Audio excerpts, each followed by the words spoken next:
కావలి నియోజకవర్గ ప్రజానీకానికి నూతన సంవత్సర శుభాకాంక్షలు.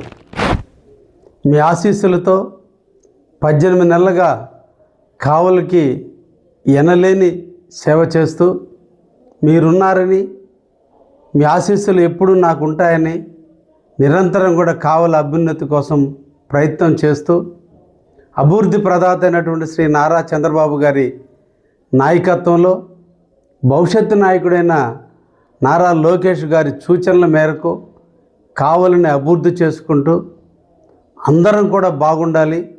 కావలి నియోజకవర్గం పారిశ్రామిక ప్రగతి వైపు పరుగులు అడుగుతున్న వేళ రాబోయే కాలంలో మన కావలిలో నివసిస్తున్న యువతకి అంతటికి కూడా ఉపాధి దొరికే విధంగా 2026 సంవత్సరం ఉంటుందని, రైతాంగం అంతా కూడా అష్ట ఐశ్వర్యాలతో ఆయురారోగ్యాలతో అందరూ తలతూగే విధంగా ఉంటారని, పాడి పంటలతో కొదవ లేకుండా కావలి నియోజకవర్గం విరాజిల్లుతుందని మనసారా కోరుకుంటూ రాఘవేంద్ర స్వామి సన్నిధిలో కావలి ప్రజానికానికి అందరికీ కూడా నూతన సంవత్సర శుభాకాంక్షలు తెలియజేస్తున్నా. ఆ దేవుని యొక్క ఆశీస్సులు నిండుగా మెండుగా కావలి నియోజకవర్గానికి ఉంటాయి.